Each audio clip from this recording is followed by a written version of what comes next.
De que forma certas frases que ouvimos quando éramos pequenos impactam nossa vida até hoje?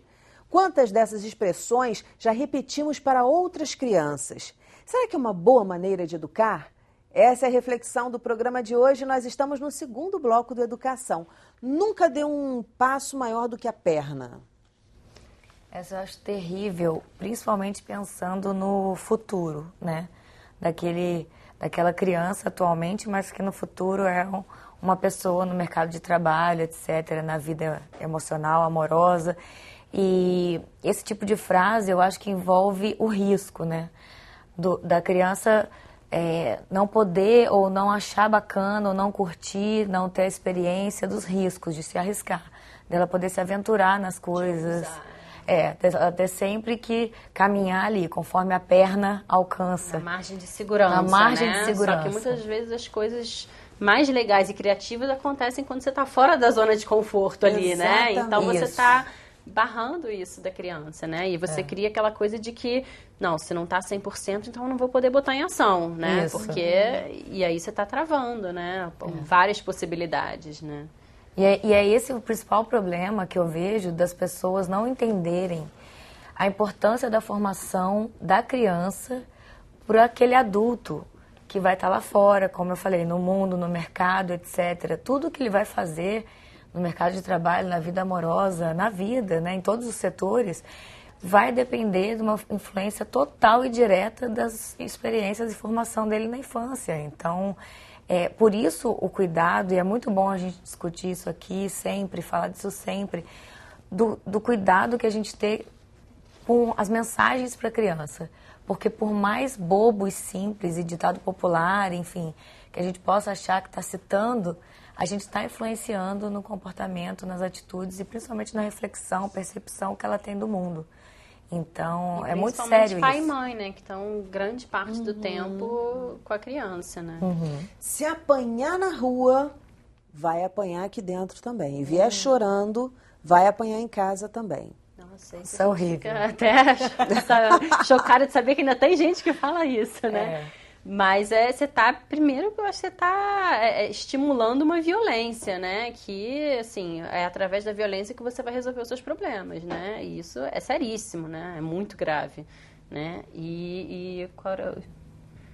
Eu acho que também, independente de saber se você... A situação que você viveu lá, se você estava certo, se você estava errado, como eu posso te ajudar de outra maneira... Se teve violência, se teve porrada, vai ter porrada aqui em casa também. Então, assim, invalidar, não dar ouvidos a essa pessoa, essa criança, esse jovem, né? Porque isso pode ser muito aplicado para os adolescentes. Não dar ouvido mesmo ao que aconteceu lá fora. Ele não vai ter um ouvido, um colo, um apoio, um parceiro quando chegar em casa. Ele vai ter o cinto, a porrada, o soco. E pode acabar nem contando coisas que acontecem, né? Vai fazer coisas escondidas, porque senão, vou chegar em casa, não vou poder contar.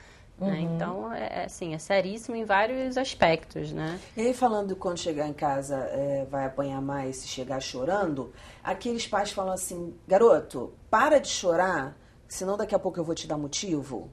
Isso é terrível. É terrível. Isso é terrível.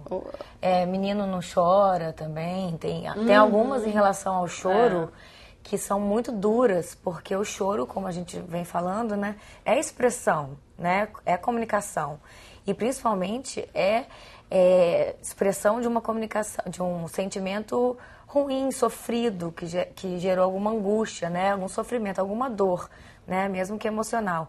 Então ele tem que ser respeitado, ouvido e curado. Né? A gente Quer dizer, se ele está chorando dele. É porque já tem um motivo, né, gente? E é importante Ninguém a gente chora ouvir, assim, a gente dar a escuta, né? A gente tem que dar a escuta para a criança. Eu vivi uma situação dessa com a minha filha, ela tomou uma injeção, e aí eu encontrei uma pessoa, ela falou, não, ela está com o braço dolorido porque ela tomou uma vacina. Aí a pessoa não chorou não, né? Aí eu Chorou, porque chorar pode, porque doeu, e quando dói a gente chora. Aí a pessoa olhou assim, porque eu fui tão enfática, assim, eu falei, gente, a mesma coisa que uma outra pessoa, em outra situação, esbarrou com a gente, isso, irmãzinha, tá em casa, ela chora muito, você não chora porque já é mocinha, né? Eu falei, não, ela chora, quando ela tá triste, ela chora, porque não tem problema a gente chorar quando tá triste, né? Então, assim, a gente tem uma cultura de que o choro representa uma coisa que... Não, tem que ser evitada. Tem que ser evitado, porque senão é uma criança mal comportada, uma criança... Não existe, né? Chorar faz parte, é importante a gente chorar, né? Ou frágil, né? Ou frágil, a gente tem estudado muito a questão da vulnerabilidade, né? Da gente se mostrar frágil e vulnerável para o outro, a importância disso. Sim. Que na nossa sociedade é lido como você é o fraco, se você chora. Você na verdade, só as pessoas fortes conseguem chorar, né? É o contrário, né? É totalmente você se colocar vulnerável, né? Isso é um desafio mesmo. Poxa, né? você tem que ter muita coragem para se mostrar vulnerável para outra pessoa. Muita. E é isso que eu acho mais importante e que é uma das coisas mais difíceis de vencer, exatamente por essa cultura de que o choro é fraqueza, o choro é mau sinal. Falando no que os outros vão pensar, né? E na opinião das outras pessoas, o que vocês acham dessa frase? O que os vizinhos vão falar? Olha, os vizinhos vão comentar. Isso tem muito, fala-se muito para adolescente, né? Principalmente. Sim. E aí, gente, essa frase, os vizinhos vão comentar. Essa eu acho que entra muito na questão da importância da opinião do outro, né? Você se moldar, repensar o seu comportamento em relação ao que o outro vai achar ou não de você. E isso a gente deve ter falado um pouquinho, né, no outro encontro, é uma das coisas muito importantes a cuidar também, que é da autoestima, que é da percepção da criança sobre ela mesma, né? Então, se o outro é que vai me dizer o que eu sou, o que eu não sou, né, é complicado, porque ela tem que conseguir fazer essas análises. Isso também influi no adulto que ela vai ser, no profissional, no marido, na esposa que ela vai ser no futuro. Porque né, essa relação que ela tem com ela mesma, se depender da opinião do outro, vai ser muito mais complicada do que ela conseguindo fazer uma autoanálise. Exatamente. E eu acho que tem uma coisa da gente tentar fazer a criança pensar, não o comportamento dela depender de algo externo, mas ela pensar, por exemplo, então, sei lá, gritando, tem vizinhos. Aqui que os vizinhos vão pensar, por exemplo, dessa gritaria. Não, chamar ela para uma reflexão. Será que os outros podem estar incomodados com o barulho que a gente está fazendo? Né? Então, é uma outra visão do negócio. Uma outra visão, né? De fazer ela pensar, será que os outros estão gostando, né? Dessa gritaria, ou enfim, né? Do incômodo que a gente está causando, né? Então levar para uma reflexão e não associar o comportamento dela a um julgamento externo, né? Vou contar para o seu pai quando ele chegar. Muitas mães usam essa estratégia. É uma estratégia bacana ou não? Não é bacana em alguns sentidos, né? Eu acho que primeiro a mãe enfim, ela tira uma autoridade dela, autoridade no bom sentido, né, como a figura materna que está ali, né, ela está dizendo ali que ela não é capaz de solucionar aquele conflito junto com a criança, né, e além de tudo coloca o pai numa posição de que vai chegar com uma ameaça, né, então esse pai talvez já estremeça a relação da criança com esse pai, porque o pai vai chegar não é para ter prazer, o pai vai chegar para já dar uma bronca, né, então acho que é ruim nesses dois aspectos, né? Porque tem aquilo também da confiança da criança que você acaba quebrando, né, em certo ponto, porque a coisa aconteceu entre vocês, ou entre a escola e só sua mãe sabe, por enquanto, e aí ela põe como ameaça vou contar ao outro, uma coisa que ainda é nossa, então ao invés de ser resolvido aqui, eu preciso do outro para resolver e além de tudo eu estou quebrando a sua confiança né, não estou te perguntando se você quer que eu conte pro outro. Além de mostrar, ser um atestado da sua incapacidade, né? Isso, exatamente. Solucionar, né? Vamos sentar junto e discutir o que aconteceu aqui. Não, eu não sou capaz disso. Tem que ser um outro que vai vir. E o problema, assim, de todas essas frases, Daniel, eu acho que é muito o tom de ameaça, entendeu? O tom que você fala, né? Acho que a gente já falou dessa coisa da agressividade verbal, né? Isso também é uma agressividade para a criança. Então, existem formas e formas de você falar a mesma coisa. Então, sei lá, o caso de acontecer acontecer alguma coisa na escola, tem que falar pro pai, vamos sentar e conversar. Puxa, por que será que então que você agiu dessa forma na escola, né? Vamos levar isso pro seu pai, para ele ajudar a gente a pensar, né? Então você pode ter um jogo aberto com a criança, né? Para evitar esse tom sempre de agressividade, como se a gente fosse uma autoridade, algo superior que sabe mais, e a criança não sabe nada, ela é inferior, ela tem que escutar a gente porque a gente é dono da verdade. Eu acho até que isso mexe um pouco de como a criança percebe as relações, né? Porque isso também vai influenciar de como ela vai agir na adolescência, porque a gente está falando isso, de talvez a criança minta para os pais depois. Se acontece essa situação e a mãe faz o que você falou agora de exemplo, de o que você acha de a gente contar para o seu pai, para ele ajudar a resolver, etc. Ela trouxe para junto da criança ou do jovem uma resolução juntos e tal, então ela propôs a parceria do pai, etc. Então, cada vez mais a mãe ou o pai, né, fazendo isso do outro lado, fazendo isso, mais a criança vai sentir prazer em dividir as coisas e resolver tudo dividido, né, em compartilhar problema ou alegria.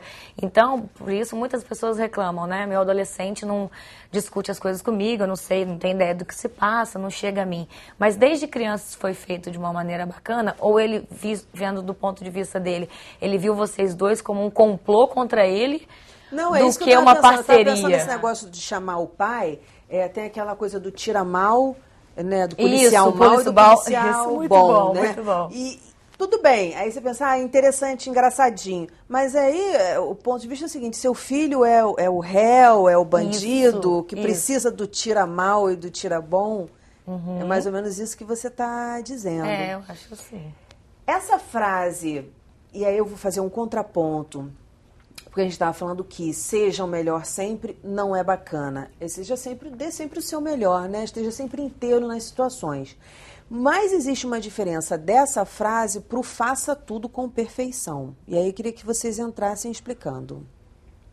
Eu acho que o faça tudo com perfeição, a gente acaba limitando aquela coisa do risco que a gente falou, Você não pode errar nunca. Você não pode errar nunca. E isso vai te gerar uma cobrança absurda, né? Então, isso é um processo que às vezes eu digo por experiência própria minha, que é uma coisa que eu venho vivenciando de agora meu lema é feito é melhor que perfeito, né? Nesse sentido, de é melhor eu me colocar em ação do que eu ficar travada porque tem que estar tudo perfeito. E nada vai estar perfeito. E tem aquela frase também, o né? bom é inimigo do ótimo, né? Isso. E você fica se preparando, vocês falaram disso hoje. Você fica se preparando, nunca é o momento exato, porque nunca nada é perfeito. Nunca vai ser, né? E às vezes você só vai descobrindo o que precisa ser melhorado fazendo, né? Não tem como você antever todas as situações, né? A gente está no último minutinho do programa e eu queria falar uma frase que eu acho muito importante, porque eu já vi uma criança falando isso, e há pouco tempo vi numa novela a criança falando a mesma coisa. Falei, bom, se tá na novela, porque é um retrato da nossa sociedade. O autor não veio de Marte e está escrevendo uma coisa, ele está observando a sociedade. E se eu já vi, é porque tem um fundamento. E no livro tem essa frase que eu acho que gera esse tipo de comportamento que eu vi na novela e na vida. Que a vida é um castigo. E a frase que eu ouvi e que vi na novela foi a seguinte, eu não quero ser adulto. Eu quero continuar eternamente criança. Né? E na novela, a personagem que está ouvindo isso fala dessa forma, eu já ouvi uma psicóloga também falando dessa forma. O que estão dizendo para essa criança que a vida como adulto é? Então, a vida é um castigo. É isso, gente.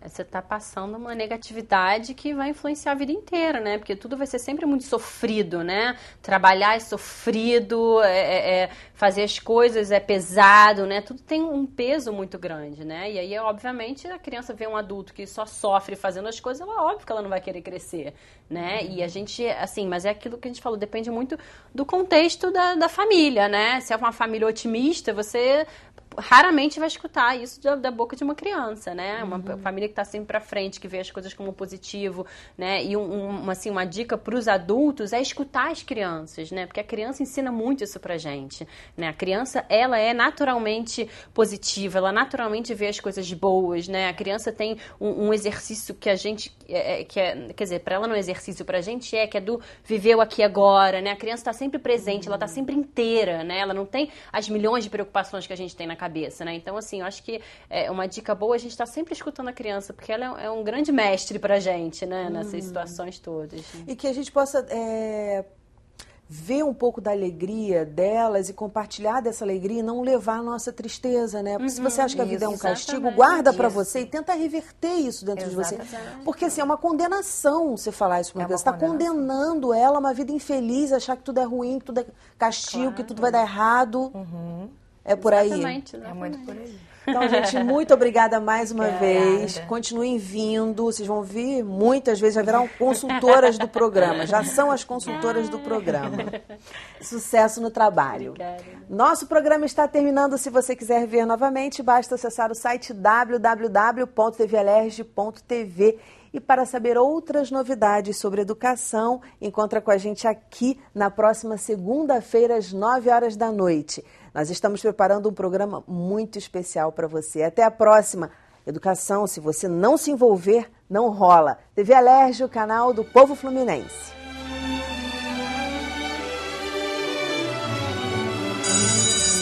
Eu sonho mesmo é ser atriz ou me formar em medicina, porque eu acho bem melhor ajudar as pessoas e no lado de atriz eu queria ser famosa mesmo.